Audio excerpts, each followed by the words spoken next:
What's up, Planeswalkers? It's your boy K-Dog. Another fun video for you guys.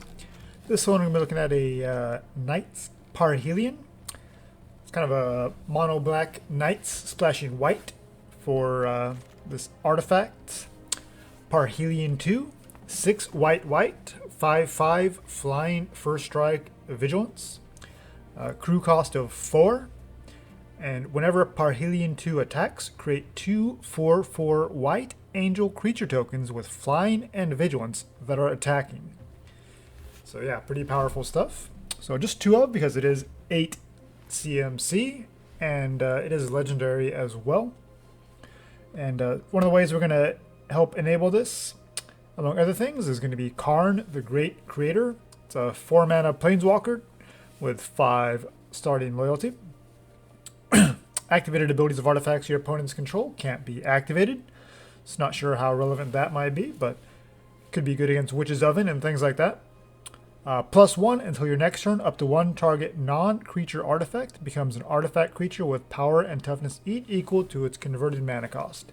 So Karn with Parhelion is pretty amazing, because you just +1 it, and your Parhelion becomes an 8/8 flying first strike vigilance, making 2 4/4 white angel creature tokens, and you don't even have to accrue it. So that's a pretty sweet combo right there.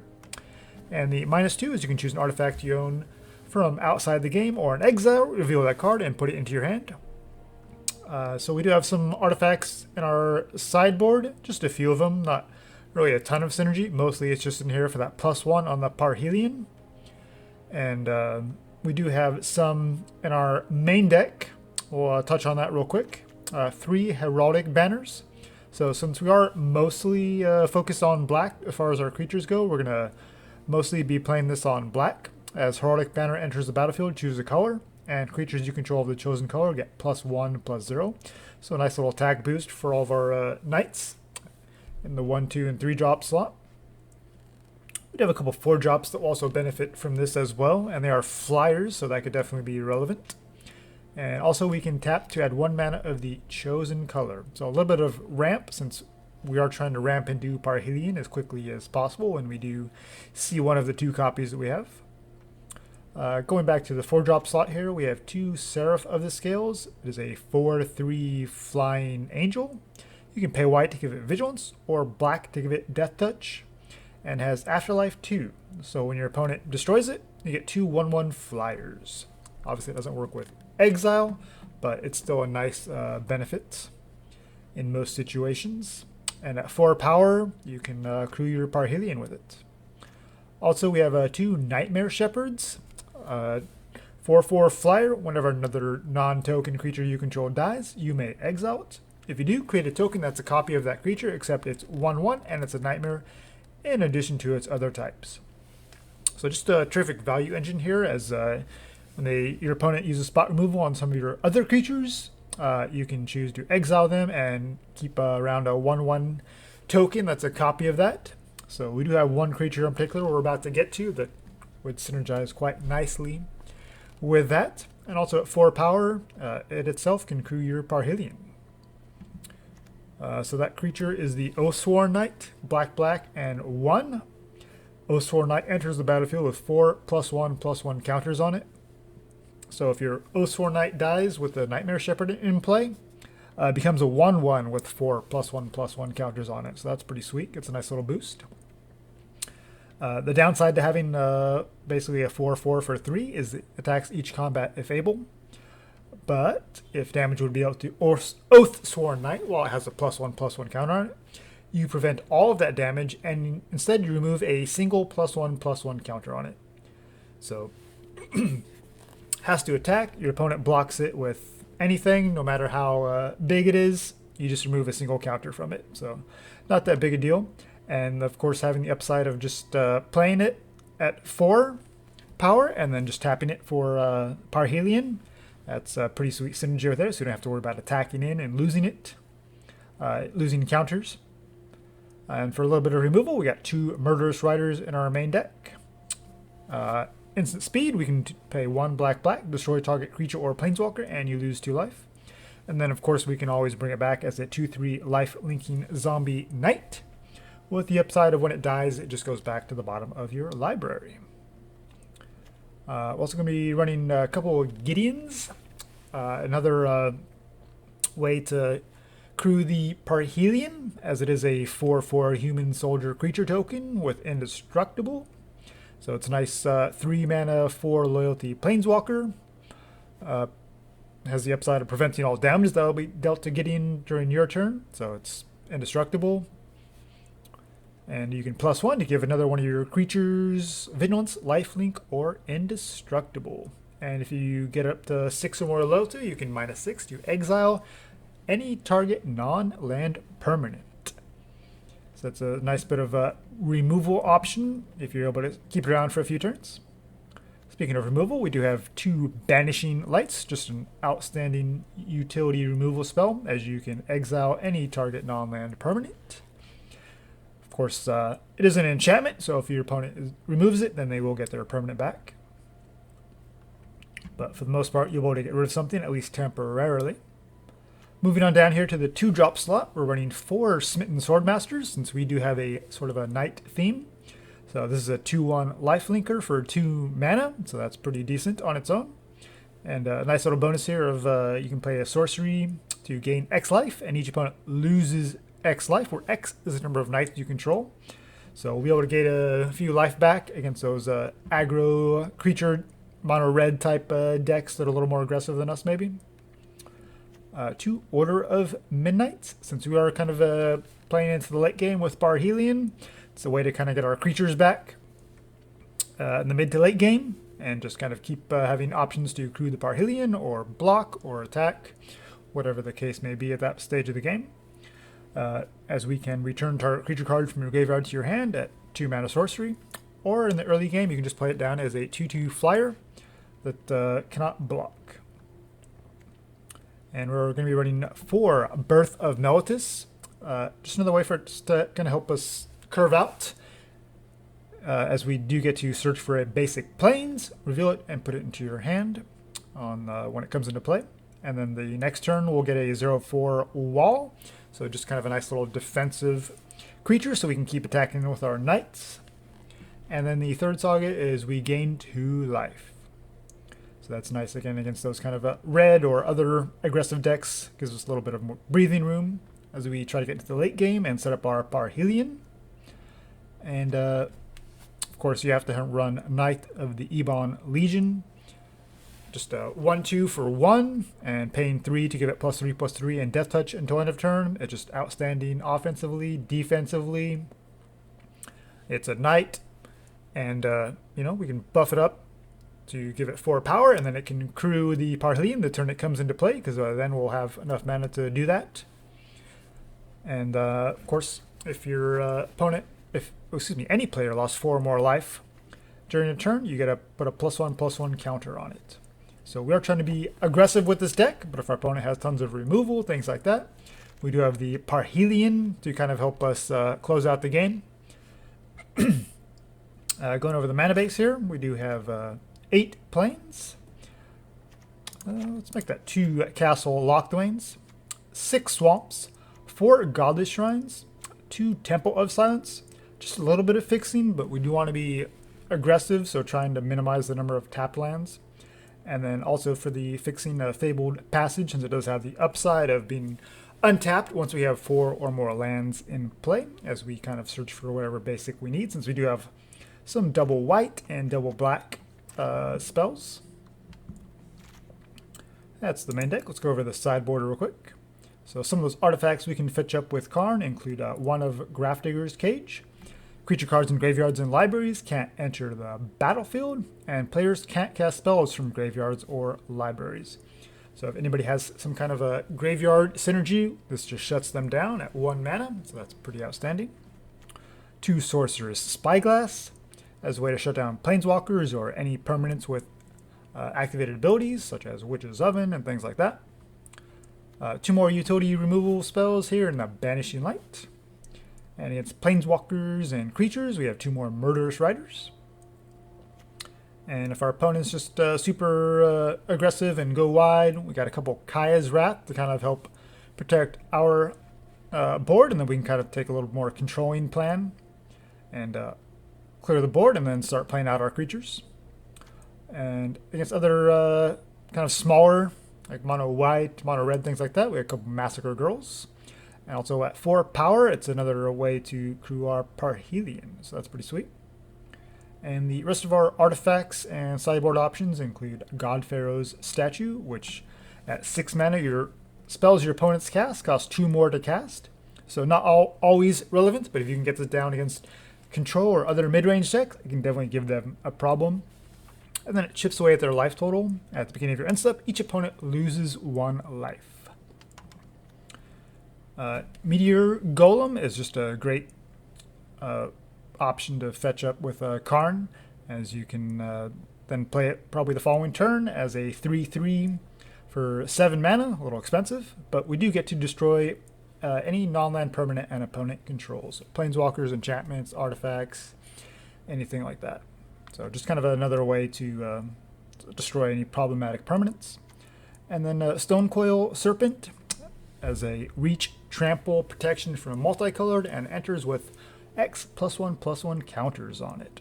So this can be played in the early game as just kind of a cheap blocker, or in the late game as a big trampling finisher, just kind of depending where you're at. So this will come in against certain aggressive matchups, things like that. And of course, Karn can fetch it out of your sideboard for you. Alright, that's the deck, and let's jump into some best of 3, and let's see how it does. Knight's Parhelion, and best of 3 arena standard. Alright, got our opponent here, Corsair. Let's see what you got. Sweet, gotta play against on one of those new battlegrounds here. Alright, we do have our Parhelion, though it's not necessarily something you want to see in your opening hand, but I think the Swordmaster and Oathsworn Knight make up for it, so we can tempo away here and kind of fix our next draw, and then start curving out. Yeah, I'm not going to say no to a Castle Locthwain. Up against green, we'll see what else our opponent is up to. Okay, perhaps mono green, although no 2-drop, that's a little suspicious. Yeah, we'll just play out our Swordmaster. Although maybe the Order of Midnight might have been better, since if they're mono green, they probably don't have any way to deal with our Order of Midnight. But depending on what exactly they're up against, the Order of Midnight could also just get back one of our creatures if we have to jump block or something like that. And yeah, we'll just Oathsworn Knight next turn, and we'll see where we're at from there.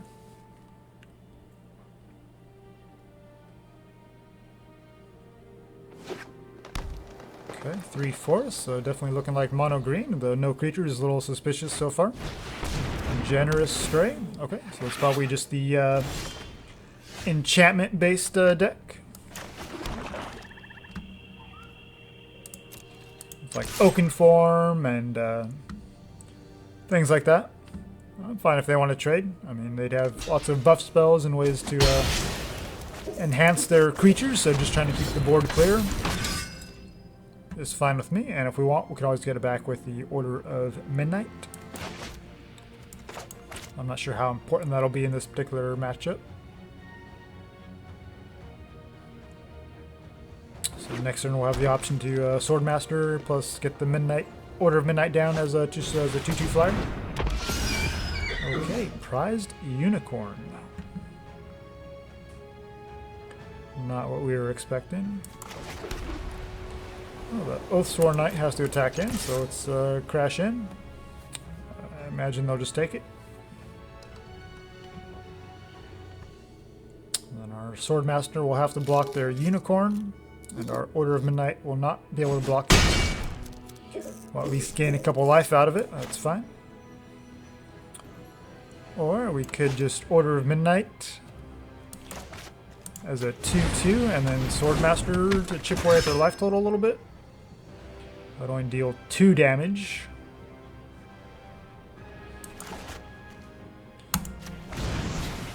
maybe we'll do that. Just in case that's relevant.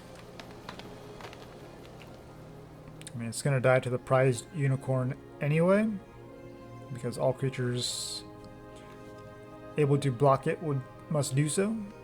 And the Order of Midnight cannot block, so that works out for us. And if we can just kind of survive for a couple more turns till this Parhelion, then we'll be in great shape. So yeah, just getting a little bit of life against a deck that's probably going to push quite a bit of damage across rather quickly. Our opponent mowing their options here. Rabid Bite. Okay. They had to get rid of our 2/2 flyer. And deciding not to attack. Sure. Oh, we have to attack with our Oathsworn Knight, so let's see what they do. And if they block it and try to do some kind of a trick, our Knight just loses one counter and it becomes a 3/3, so it's not really that impactful. Yep. And they just kind of use their giant growth just to gain a... just to keep their creature alive, basically.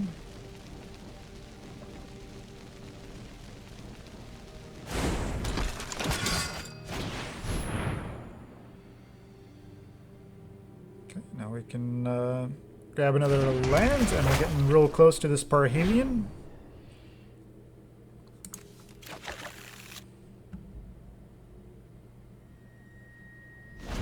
Right, to 5 lands. Next turn we'll have 6. So there's one more land away from playing Parhelion, but we also need some creatures to I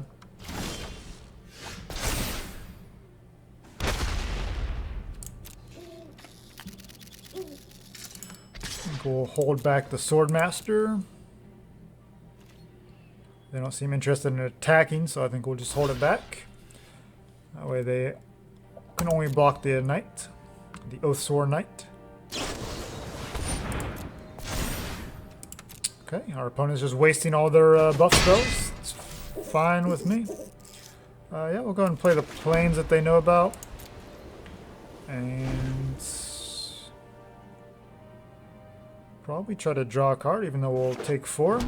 We're at 24 though, so that's fine.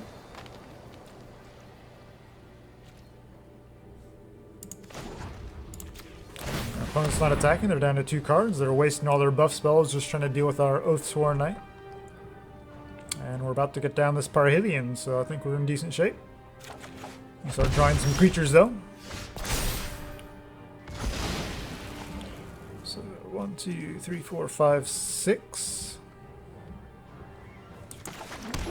We don't need more land, so let's start thinning the deck with these Fabled Passage. And we have to attack with Oathsworn Knight.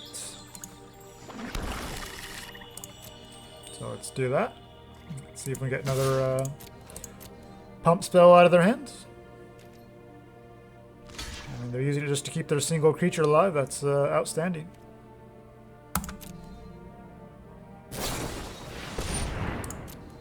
Tower defense. Okay. So we can get back a Swordmaster. Yeah, I think that's probably pretty good.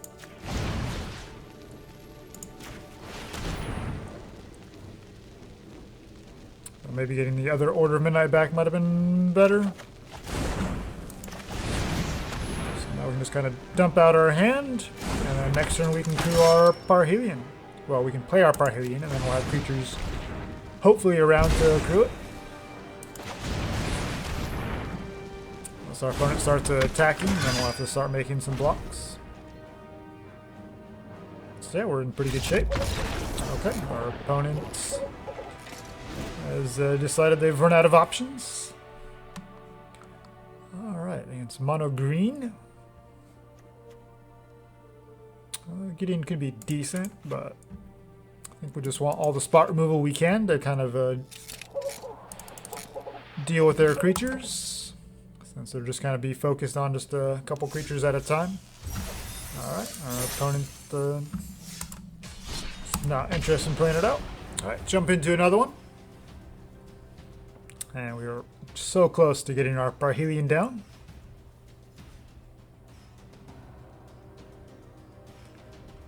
Let's try it again.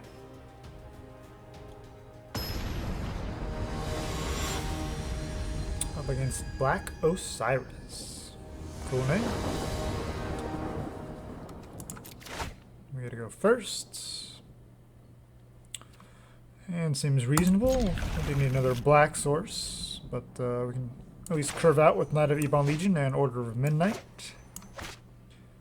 We can start applying some early pressure. In theory, anyways. And if we draw white or black, we'll still have options on turn 3. We just need to draw one of those lands the next couple turns.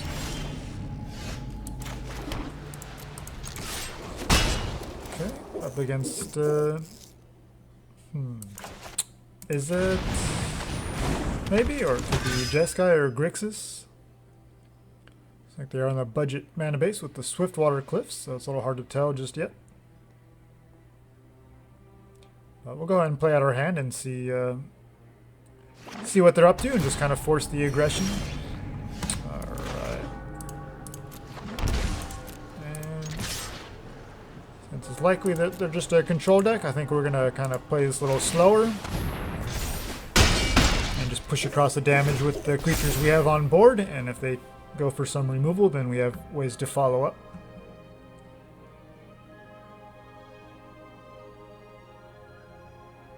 Since these colors are typically pretty removal heavy. Okay, definitely like Is It so far, but no creatures. Okay, Stormkin, Lightning Stormkin.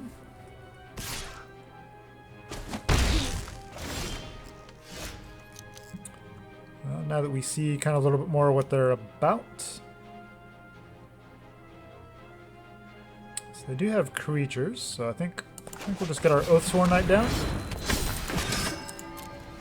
And we get a free attack for 4, and then we'll still get our counter on the Knight of Ebon Legion. And Oathsworn Knight is pretty amazing against these style decks with burn removal, because Shock, Scorching Dragonfire, Lava Coil, all those just remove a single counter from the Oathsworn Knight. Don't actually kill it.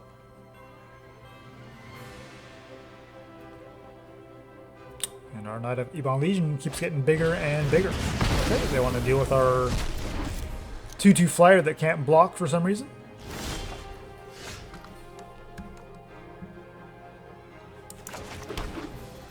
Okay. So definitely interested in getting our Heraldic Banner down. And then, yeah, I think I think it's worth getting rid of that Stormkin. Our opponent down to 2.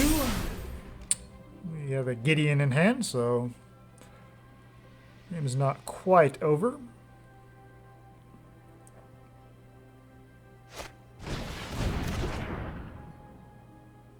Power of the Oathsworn Knight. Oh man, I love it. And our opponent is dead. I thought they were going to kill the Oathsworn Knights, but all they did was just remove a counter from it. Yeah, because most people don't play it. Doesn't go in every deck, but against the right decks, it's pretty sweet. So Order of Midnight doesn't seem great. Okay. Well, this opponent's not interested either.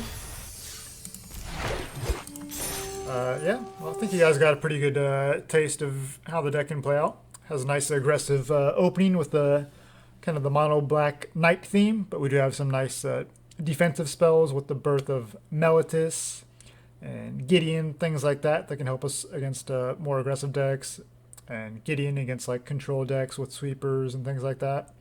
And yeah, if we're not able to close out the game with our aggressive plan, then we've got the Karn and Parhelion combo waiting in the late game to close things out rather quickly. So yeah, that was the deck, and thanks for watching. Hope to see you in the next one.